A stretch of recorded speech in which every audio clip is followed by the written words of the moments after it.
So, NBA free agency has started, and we've seen a lot of moves, a lot of people re signing, and a lot of big contracts being handed out. So, the first move I'd like to touch on is probably the most shocking of the day, and Montrezl Harrell signing with the Los Angeles Lakers, not the Clippers, the Lakers. He joins him on a 2-year deal, with the second year being a player option, for only $19 million.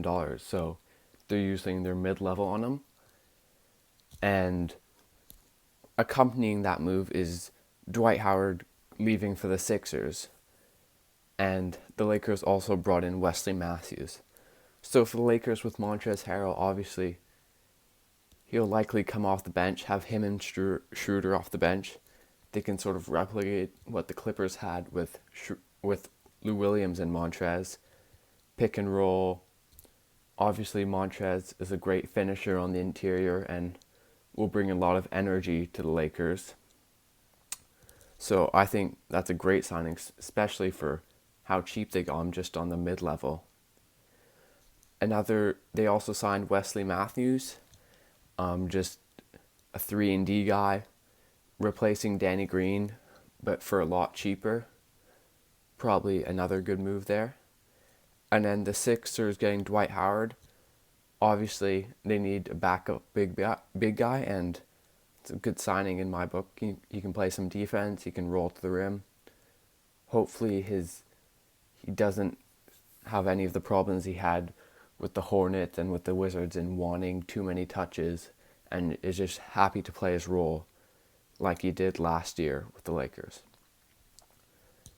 Two other major signings today with players switching teams.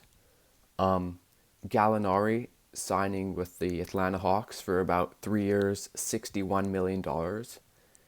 He said he was willing to go to a contending team for a lower salary, but obviously that didn't happen with him signing with the Hawks and just securing the bag with more than $20 million a year. That's an interesting signing because maybe he'll play small forward, but then you're limiting the opportunities for the young guys in Kevin Huerter, Cam Reddish, and DeAndre Hunter. And if he plays power forward, well, the Hawks already have John Collins, Onyeka Okongwu, and Clint Capella as their big guys. So it'll be interesting to see what happens there and whether he fits and whether one of those guys will get traded. But overall, it's good to get some veterans who want to win now to keep Trae Young happy. So there's some upside with this move, but also a downside. A move that I'm really high on is the Rockets getting Christian Wood for 3 years, $41 million.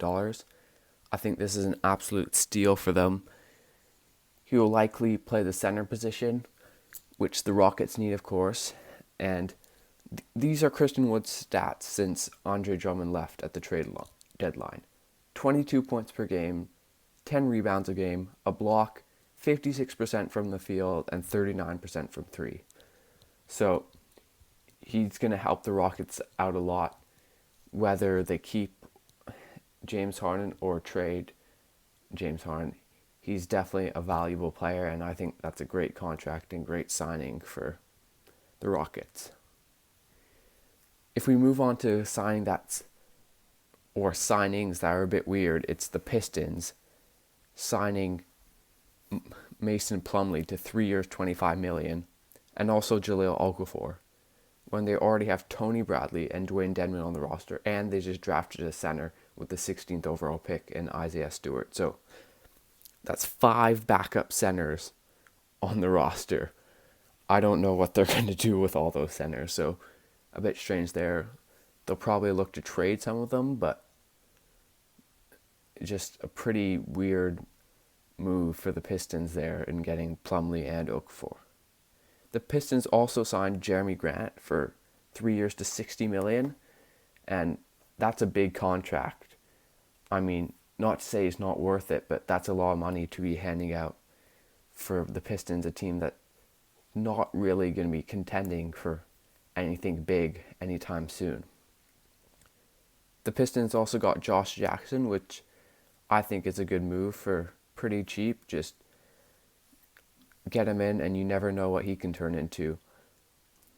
Obviously some upside there since he was drafted so high. And why not if you're the Pistons? So the Heat re-signed Goran Dragic and Myers Leonard. Dragic for 2 years, $37 million, and Leonard for 2 years, $20 million. But both of them are team options in the second year. So if they want to go after Giannis or another free agent in 2021 free agency, they can just decline those team options and then maybe get them for a smaller deal or just let them walk. Another team that was active in handing out re-signing players and bringing in some free agents is the Utah Jazz. They signed Derek Favors. Obviously, they had him before he went to the Pelicans. They signed them with the mid-level, 3 years for $27 million. A pretty decent signing. Obviously, they no longer have. They traded away Tony Bradley and got in Derek Favors, who can just do Derek Favors things and everything you need from a backup center and play a little bit of defense, rebound, and finish on the inside. They also re-signed Jordan Clarkson. He was really good for them last season. Provided some scoring and some three-point shooting off the bench. They gave him 4 years, $52 million, which I think is a pretty fair contract. Some other teams making moves were the Blazers. They re-signed Rodney Hood, which I think is great. Obviously coming off an injury, but for 2 years, $22 million, that's good value for someone who can shoot and create his own shot a little bit. And I think he'll be great for them either in the starting lineup or off the bench. They also got Enes Kanter back, a good backup center who can provide offense off the bench for them. And then they also signed Derek Jones Jr. to a 2 years, $19 million deal. This deal is a bit more confusing because he's not really what they need.